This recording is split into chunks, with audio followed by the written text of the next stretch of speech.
What up? What up? What up? It's another episode of the Shark Cove. I'm your host, as always. Fantastic intro, brand new to the station. Thank you, Cookies, for producing that, making that, working on it, and everybody else that was involved in that, because there were quite a few of the guests that were in those little TVs. So thought it was pretty cool. I liked it. We'll have that. Maybe we'll have some more production in the future, but until then, let's talk some League of Legends, right? I've got my co-host here. I've got my man Moose. Moose, what did you think of the video? This was the first time that you saw it. It was good. I like this part. Yeah. Let's go. Thank you, Cooks. We don't deserve your kindness, really.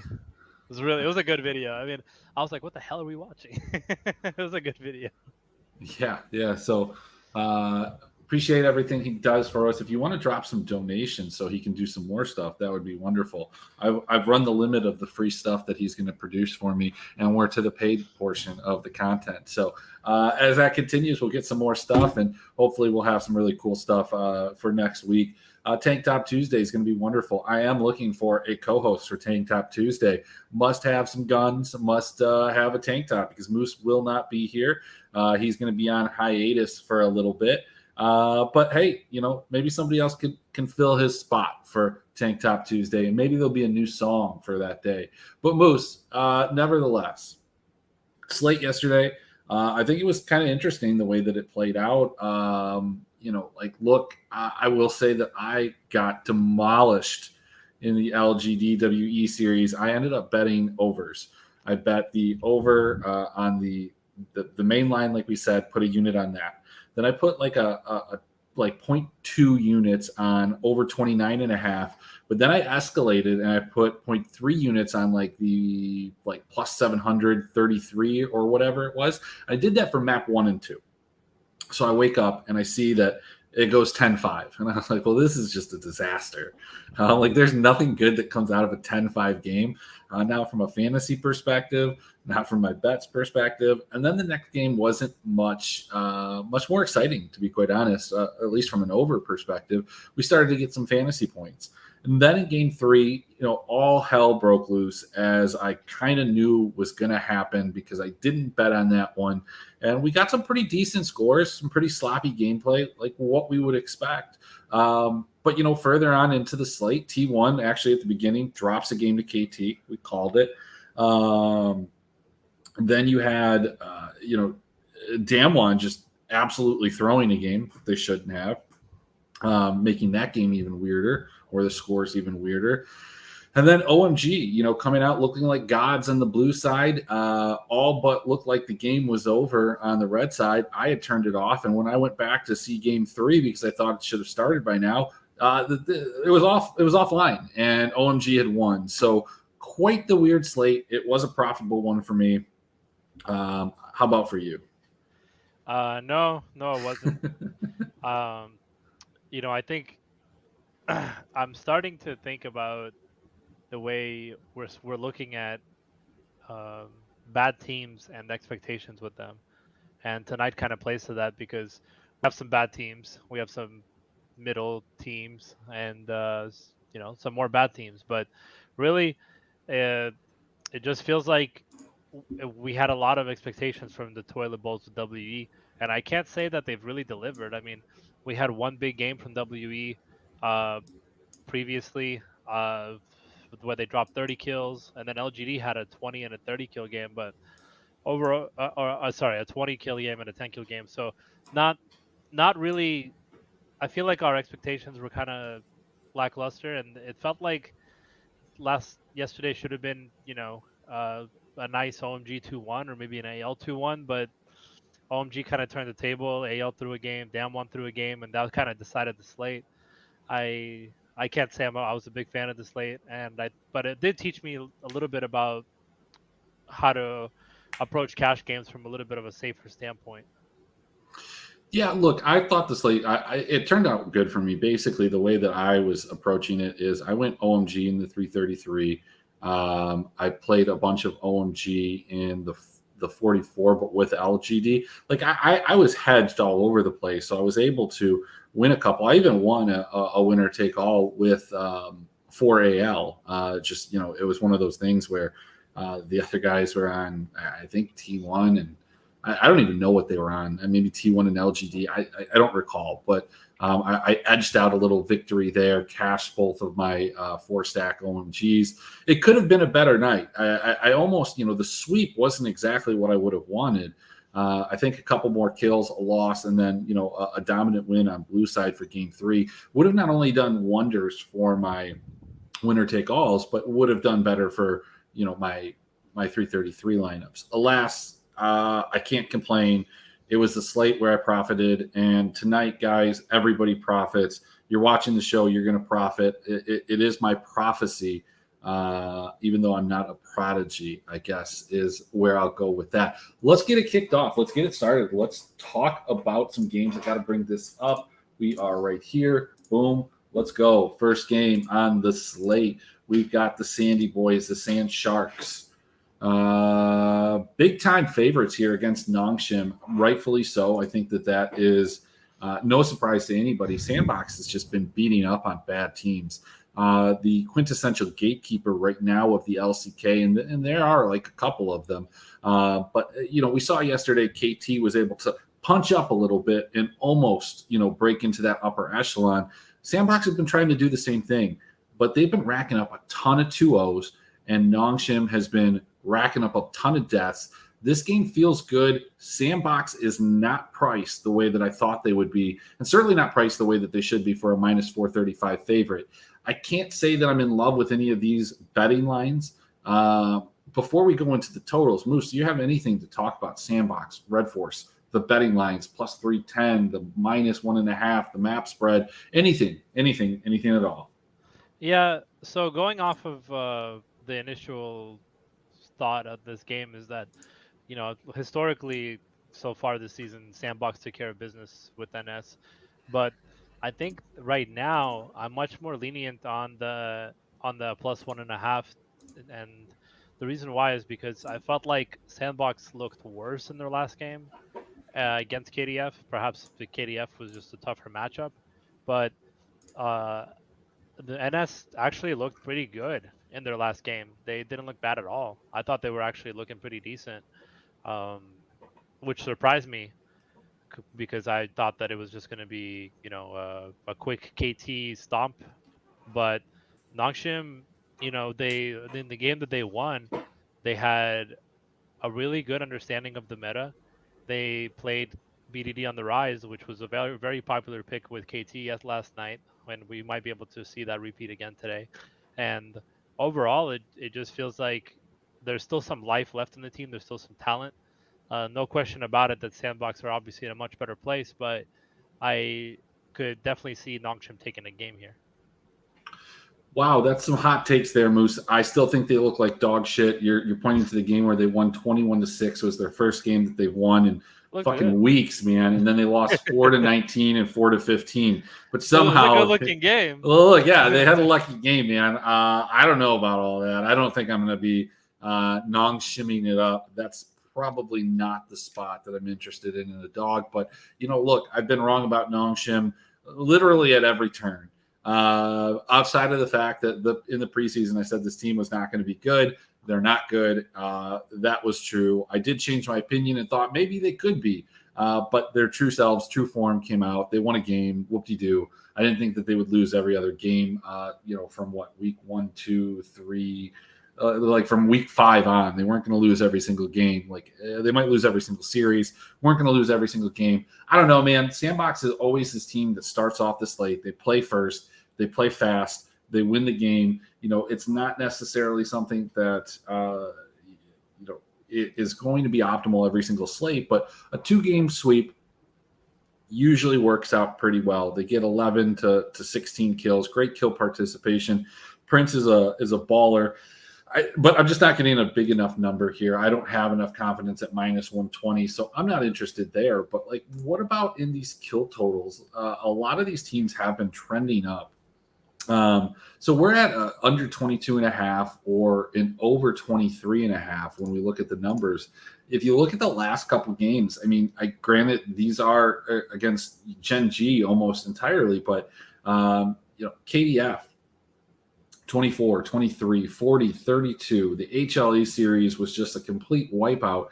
Now, if you feel that Nongshim's playing better, you almost have to assume that maybe they can get 6 or 7 kills, and then they can get to that number. It feels like it's right on and a bit of a reach. I think you could bet it, but if you bet it on both maps, I think you hit it on one, you lose on the other, you end up paying the juice. And if you just bet one, you're flipping a quarter. So I think that there are better spots that we can spend our money.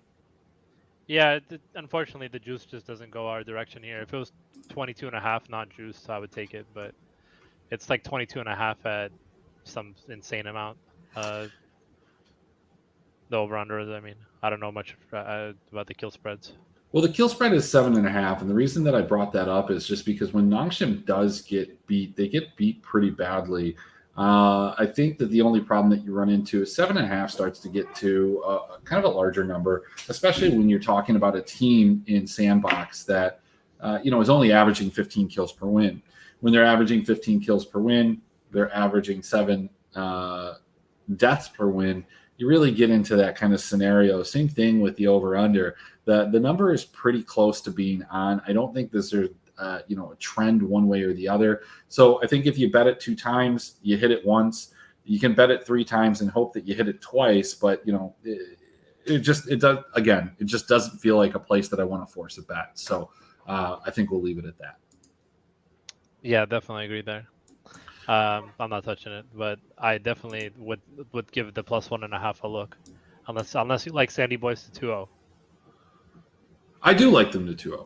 I do, but I don't like them at -120. So you can bet it if you're betting that rule. You've seen something in Nongshim, they've inspired you.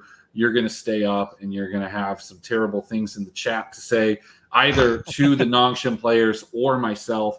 So when I awake, I will see your gloating or I will see your pouting, one or the other. Then we move into a game that is going to have some fantasy implication more than likely. At the very least, I think that this game is going to garner a tad bit of ownership. We have 2 teams that are notorious for dying, playing fast and playing sloppy. This game is not altogether that different than LGD and WE from last night.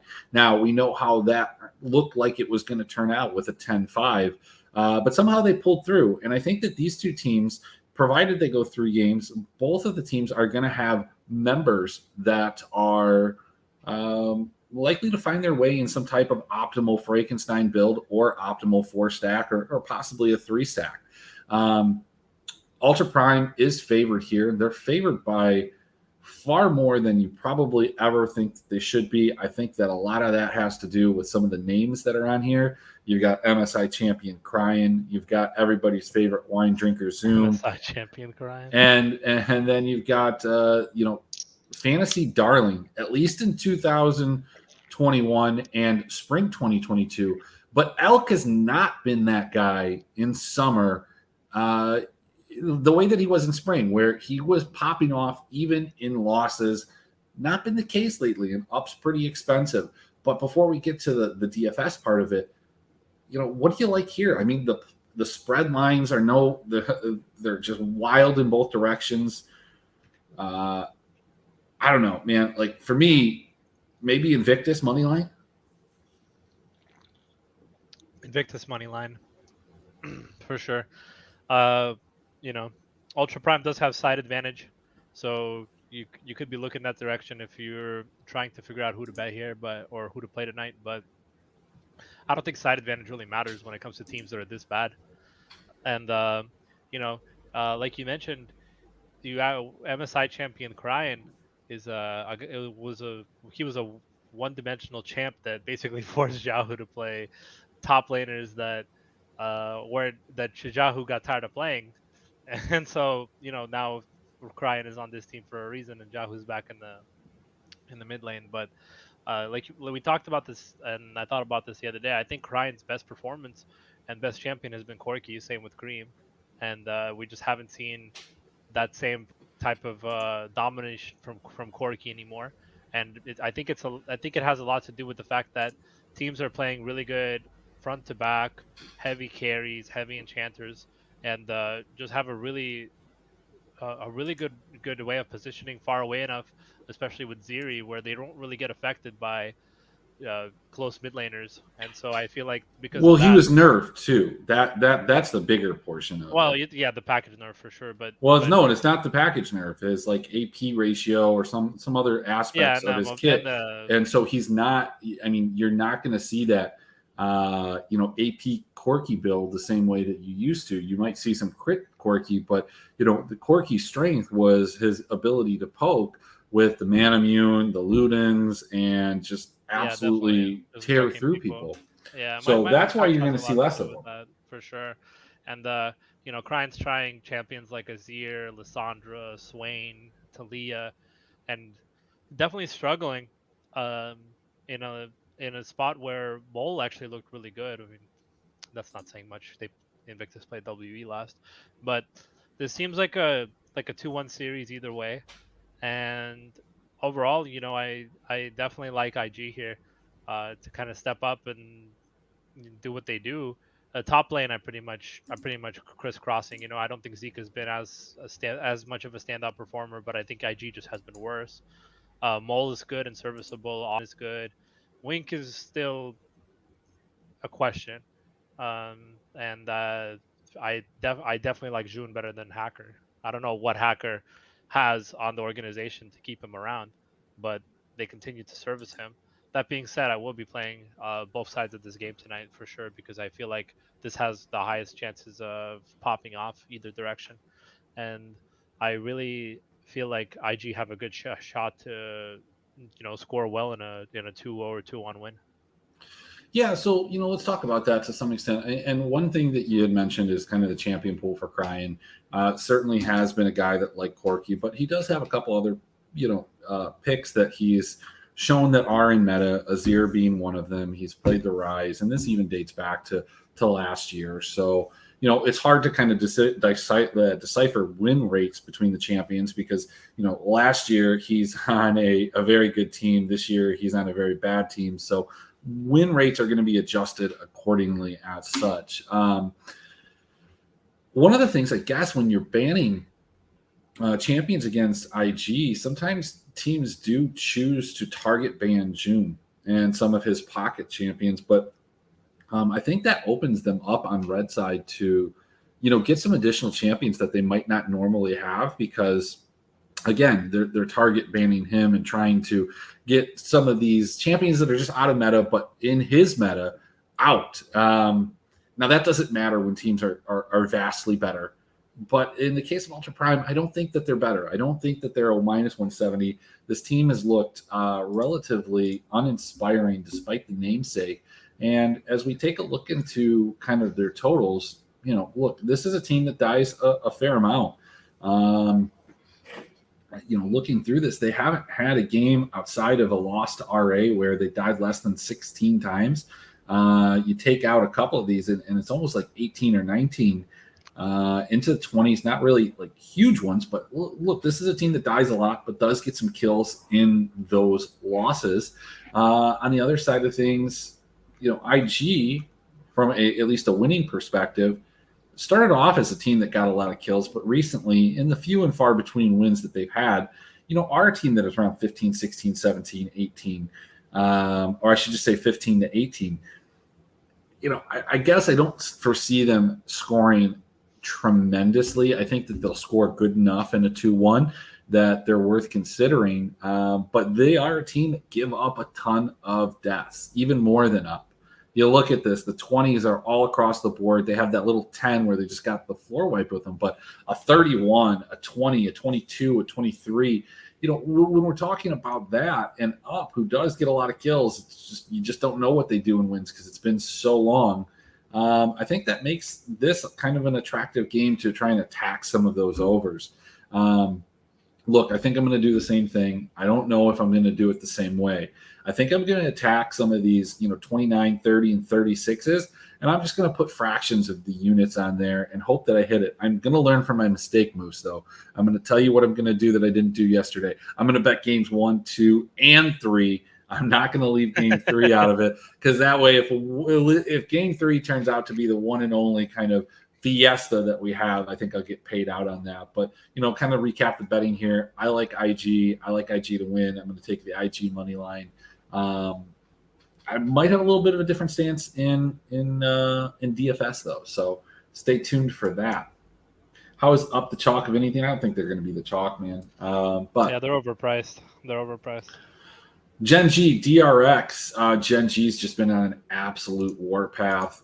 This team, when you look at their game logs, outside of a hiccup to Damwon, outside of the loss to T1, this team can't be stopped. They are playing at a level that we haven't really, I don't think, seen since kind of like Damwon when they were in their peak. Even T1 in the spring was not this dominant. The problem is that they're not messing around, and if they can win at 14, they can win at 15 kills, they're going to. And that makes them difficult to kind of assess how you're going to play in GPPs. Like Ruler's been great. Some of the other guys have been good in different situations, but the only consistent has been Ruler. And even then, sometimes the scores have been disappointing. So, how do you play a team like this when you look at across who they're playing? This DRX team has not been giving up a lot of kills. All split, and specifically the second half of the split when they lose. So I don't know. I think Gen G is going to be popular. People are going to play Ruler, but I think Ruler is going to have 3 times the ownership as the next highest Gen G. Yeah, I mean, with Gen G, you kind of got to spin a wheel and figure out which one of them is going to put up points next to Ruler. And people keep looking towards Chovy's direction, but he hasn't really answered the call. And the reason why is because he doesn't really need to. There is no reason for Chovy to step up and how good Gen G is playing. I mean, the guy pretty much just goes out there and racks up 30-minute performances where he doesn't really need to do anything other than maybe 1 or 2 quick alts or good moves and just being a solid mid laner. This is why Gen G was so successful with BDD as well, was because they didn't put a lot of pressure on their mid laner to perform as much as we talked about Ruler being so popular tonight. I don't think anybody will be on Chovy tonight because of that reason. But no question about it, DRX, they are a punch-up team. They do like to play well against good teams. We've seen them challenge good teams. That being said, I think Gen G is the best team in the LCK, with T1 being their only random kryptonite. And I think that if we take a look at their previous performances, it does appear like DRX have a shot, but Gen G are still taking this. Yeah, look, DRX should have won the first game in their last meeting. As you can look, the kill totals, they did win in the kill totals, but both of those games were not necessarily like fantasy bonanzas. Gen G hasn't been a fantasy bonanza. We have a lot of other ADCs that are just bonanzas. So, my question is always going to be when it comes to Gen G, can I get them at low enough ownership? Are people bought out? Or are people trying to do the same thing that I'm doing, which is force them and hope that they have kind of like the optimal ideal scenario similar to Damwon last night? When it comes to kill totals, they have shown the ability to get up there, albeit not very frequently. I think it's kind of an attractive spot to not bet any of these lines again. Maybe a DRX plus 1.5 if you're feeling froggy, but I might even take some of these overs at 22. And look, I know you're going to call me crazy, Moose, but I might put a little sprinkle on that plus 1100. Can we just get a bonkers game? Can we get like a 22-10 game, get over 31.5 kills? Would be wild. But I think you could, but I think it's hard. I think it's just hard for DRX to win 2 games here and remain close enough for both of them. So definitely if they keep a a second or third game close, I think we can see that. But there's it's very difficult to picture a scenario that doesn't just end 16-10 or 16-8, Jen. Well, look, a 16-10 or a 16-8 are still plus 180, plus 230. So I like those. I think I'm going to take some of these wild 31 and a half kill totals and just test my odds, man. I'm feeling good. I hit a plus 450 or 445 underdog today. It was probably the most obvious play on the board, but you look at a team and you're like, man, this team sucks with this new player. Like, you took the best player off a team and you plugged in a second-rate mid laner. They've lost to some teams, but man, this team that they're playing, they just suck overall. And it's hard to kind of pull the trigger at plus 450 and go more than a unit or two. And that was the mistake that I made. They absolutely crushed them. Moving forward in the playoffs, anybody against JDXL, whoever they play in that first round, is going to be an absolute smash. I wonder how the bookmakers are going to make that odds with them on a 5-game losing streak. I guess basically moves to let you know what happened. The mid laner was removed from the team for being utterly toxic. Don't have more details than that, but he was the best player. He was the carry. This team had lost 1 game all split, and they've lost 4 or 5 in a row since they've made that change. Or maybe they made the change after losing 1 or 2. Maybe there was some fisticuffs in the back room. Who knows? Moving on, last game. We've got BLG and FPX. Now, this is a game that is a little less straightforward than the 2 LCK games and a little bit more like its LPL counterpart.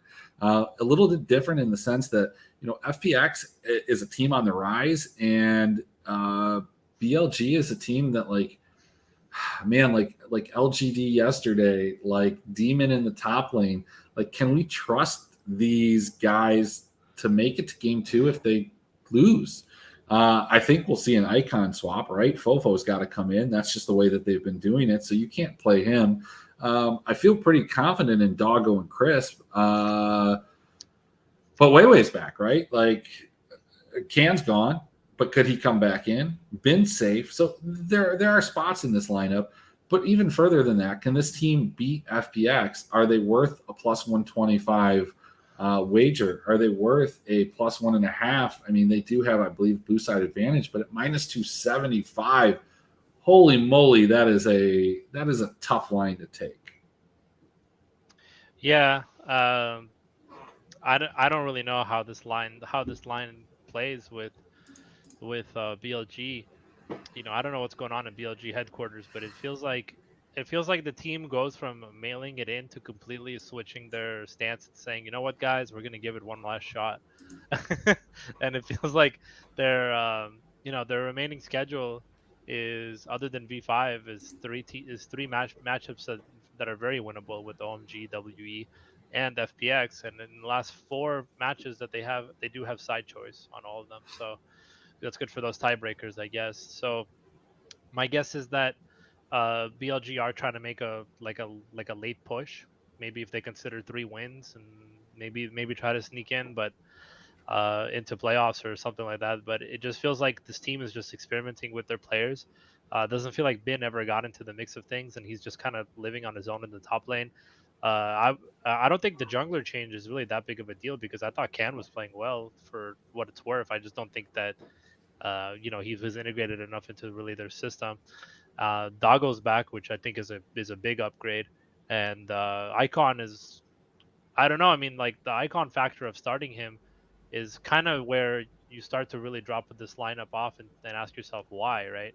The team has performed better with Fofo, and I think BLG is using the fact that they have side advantage to basically say, hey, we're going to give Icon a shot, and if he wins a game, then we'll keep him in. If he loses the next game, we might take him out. Or if he loses the first game, they'll bring Fofo in for the second game, you know, something like that. And I feel like that's probably FPX's best chance. FPX, they're not exactly the spring chicken that we expect them to be either.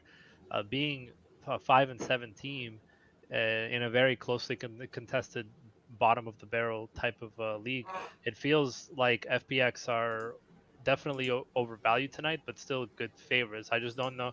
Like when I picture FPX versus BLG, my brain tells me FPX, but they only have one more win than BLG at this point, and BLG has played 4 of the top 5. Sure. That being said, FPX does have some notable wins. They do have the win over JD, and their remaining lineup, their remaining 3 matches, their toughest team is WBG, which they have side advantage on. So Yeah, look, they should win some of these games out. I mean, I think that the only bad loss that they've really incurred IG, is IG, OMG. Like, look, I think, friends of the show believe that TT is a good team, and I think public opinion on that is starting to shift. So I don't fault them for that game. However, the OMG game, I mean, that's a game you need to win, right? Like, they're not bad. They're not a bad team if they can play well, but it's still a team. If you're FPX, you need to win. Otherwise, you are just kind of this mid-tier team. But like, man, BLG has just been terrible, man. yeah, They've they're been. bad. I mean, both of these teams are not great, right? They're just bad. I mean, I think the big thing is they don't have a notable win at all. Like look at the teams that they beat. They beat Up, right? They beat IG, and they beat LGD and RA. Like, these are not teams that are Yeah, very good. I think that FPX is better than every one of those teams that we mentioned. So this is a tall test. I think this is a slam dunk 2-0 FPX if they kept the other lineup. Throwing way back out there, putting Doggo back out there specifically in a meta that we see a ton of Aphelios. I can see them taking a game from a betting standpoint. The only spot that I'm really interested in is that very first game. I'll bet the first map. I'll bet it plus 105, and just hope and expect and back the blue in that scenario. Likewise, I think that you can go ahead and bet the minus 138 for FPX here, and then just ignore the third map, ignore the money line, ignore everything else. And those are probably the spots that you're going to want to take. Beyond that, like, I don't know, totals plus 25 or plus 110 on 25 and a half. I don't know. Let's take a look here.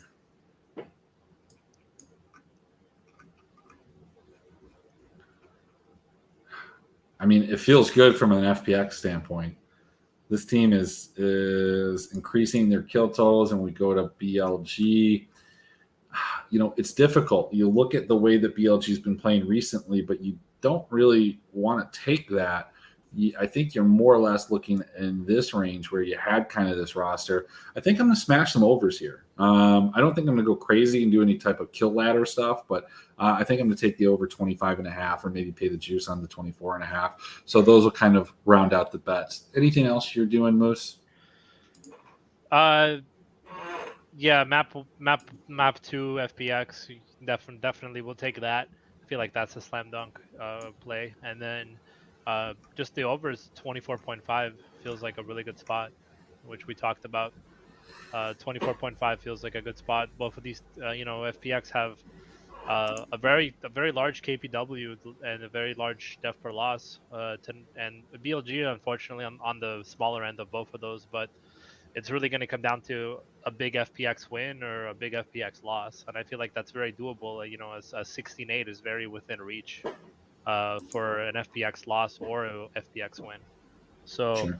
definitely 24, 25. I'll take all 3 maps there. I'll take FPX map 2. I'm not confident in FPX in BLG map 1 because, I know we're talking about these players coming back in the lineup to kind of get a feel for it, but at the same time, this is still a unique lineup. We haven't seen Doggo in like a month, and we haven't seen Weiwei in like I think 3 weeks, and it just feels like BLG is just kind of stitching together, trying to figure out who they're gonna keep for the next split. Well, let's go take a look and see what Doggo was doing in the LDL. As a matter of fact, that should be interesting, because it's not like this guy was just chilling. This guy was dropping some games, right? LDL some okay. They were getting their shit kicked in too. That's discouraging, huh? What is he doing, man? He's playing Zaya. Why are you playing Zaya? He's had some monster pop off games. So I mean, I guess this is the point. Like, if you think Doggo is going to do something, I'm going to read you some stat lines. Sivir, 11-0-4. A Samira game, 10-0-3. We got a Zeri game, 7-9. We've got 8-12. Now, obviously, there are higher kill totals in these games. Oftentimes, I'm not going to mention the 1-0 or 1-1-0 or 2-6-8, the 2-2-1 on the Draven, but man, I just want to see some Aphelios, man. Maybe a little Sivir from this guy. I have a little more faith than you do because I am Doggo's #1 fan. Let's go ahead into cash games. This feels like the most wide open that we've had in a long time. Outside of FPX, or not FPX, I'm sorry, outside of UP, you can do anything you want. Gen G Sandbox, ADC Captain. FPX Sandbox, ADC Captain. Think FPX, Gen G, ADC Captain. Check this out. Here we go. Boom. LWX Captain. Love it. Right? Right here. Love it. You know, maybe I don't think you can switch that around too much, but maybe you can. You know, maybe you go. You can do closer Chovy, but because Chovy's been so sleepy, it's better. I think better to just play Prince Ruler. Well, it's super expensive there. I think the thing that I'm looking for is maybe you go Croco. Nice. Okay. He's more expensive than Peanut because he actually tries. How about that? That is kind of weird. Okay, so if we're gonna do that, we gotta go Peanut. People love playing Lehens, and Kale's more expensive. Okay, so this is how you have to play it. Fair enough. Far be it from me to try and disturb that, but you know, I love this lineup. 558. Let's run through these scores. 558. This one is 563. This is a little bit better. You have a little wiggle room here, so you could probably change this one. I actually had a little bit more riskier, yeah. And Sandbox 563. You know, we said 558, and then this one right here is 575. A Clid Captain. Look, Clid has popped off. I don't like this for cash. I think that this is a very interesting GPP lineup. We've had some wild Clid games, and we've had some really disappointing ones, and everything in between. So I don't know how I feel about this lineup. I think you have to feel pretty confident in FPX 2-0ing to have this one kind of be optimal. But, you know, I think some of the other ones that we've already looked at look pretty good to me. This is with the Sandbox team, though. My bad. You can do this at 586, and this is, I don't know, man. I think this looks good, too. You get LWX, you get Prince, you get Hang. Man, how do you go wrong there? Now, what can we do with UP? We can do a lot with UP. What's up? Not as much as I thought. Never mind. Well, there's about 800 here, but they're pretty expensive, so I don't know if you could actually go get a whole lot of else. But this is still 598.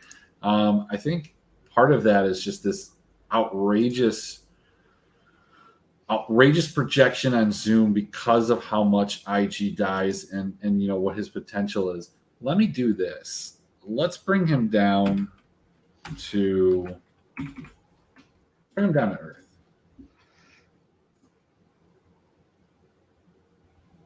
Why did that happen? You selected everybody. Well, yeah, I did. Now you selected just Stop it. I'm working on it. You can get a closer captain, so you can get a mid captain here. Obviously, you could get a jungle captain. So that's with Sandbox. I think what FPX is going to be a little bit more expensive, or yeah, no? I looked at that one, LWX. So you get a mid captain here. I don't hate this. I mean, I don't know how many people are going to play it because you know you have LWX over Elk, but you could probably finesse this a little bit and maybe get something. 66. No, Hacker's way cheaper. No, I mean this is kind of where it is. Unless you went to maybe like what if you did this and you went Care, crying. No, And unfortunately, Clit is just super expensive tonight. It's just really hard to fit him. Well, what I'm trying to fit is trying to get Elk in here. Yeah, you can easily get Elk in there. You can do Care. What do you mean? LWX. It's not easy. You can do- It's not. There's nothing easy about it. Like you'd have to go with like a BLG team to get Elk in here with like a mid captain or something like that.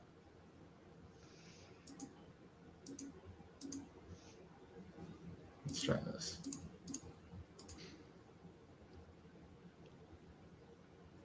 Oh, okay. Apparently you can do that. Never mind. Yeah, a lot of options. Cool. Yeah. I think it's pretty simple. You play if you want to play it safe.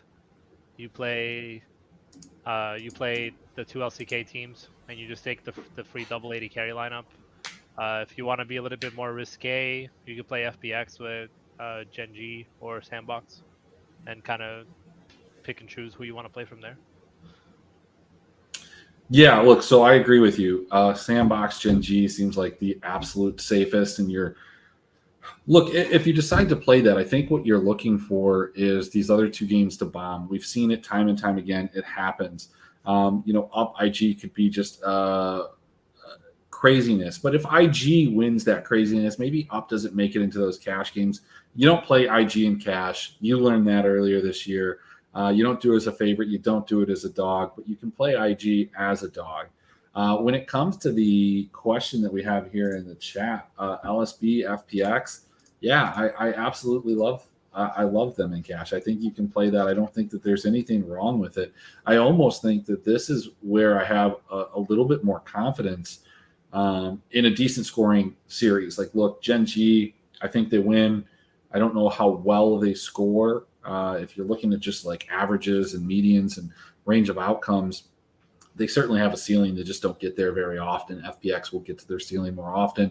They will have a lower floor, and they'll get to that floor a lot more often.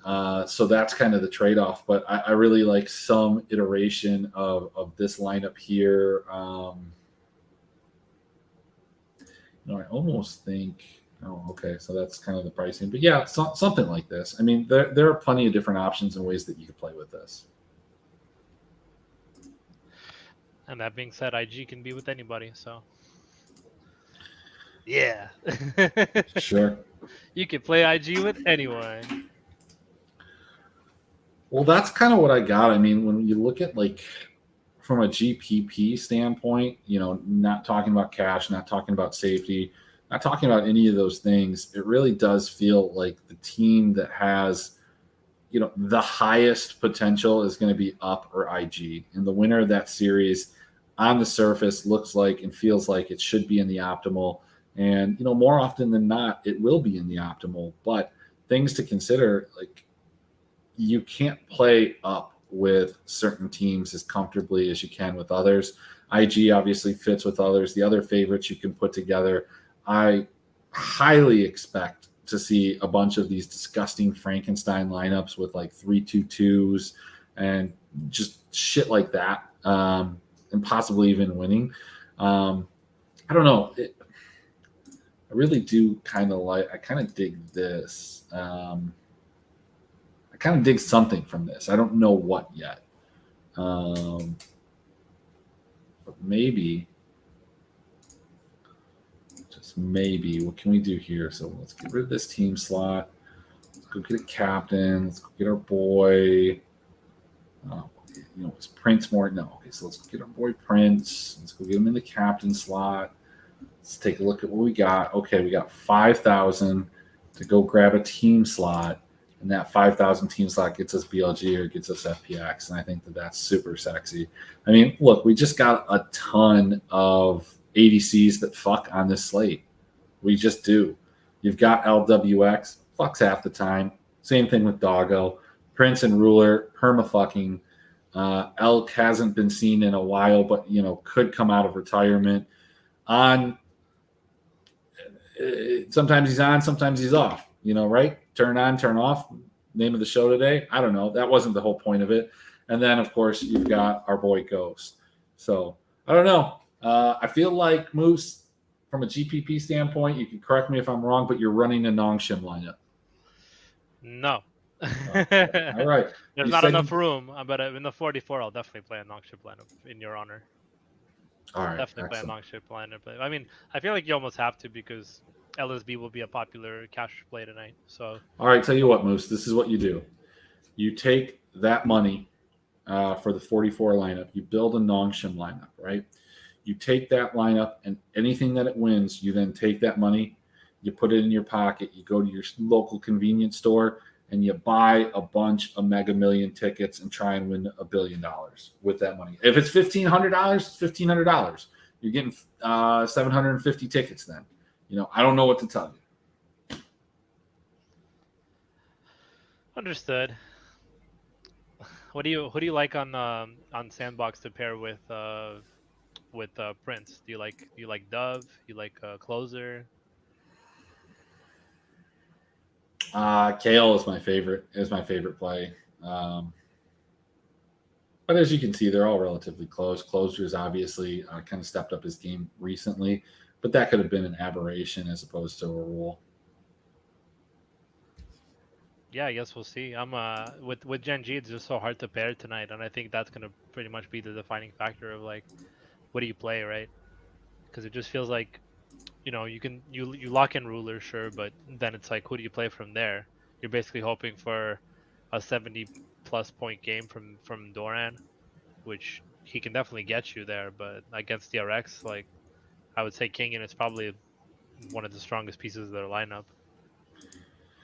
Yeah, I mean, look, if I'm playing Sandbox and I have to pair somebody, I think the priority is actually Closer. Kale comes in second, and Dove and Krakow are throwaway pieces that you use to fit into a lineup.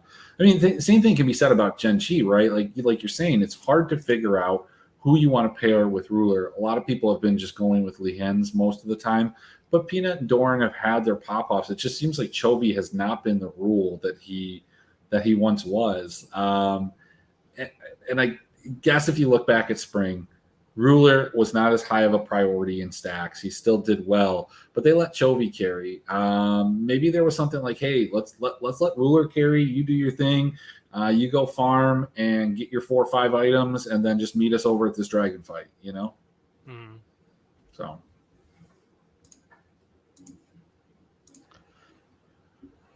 Pick your poison night.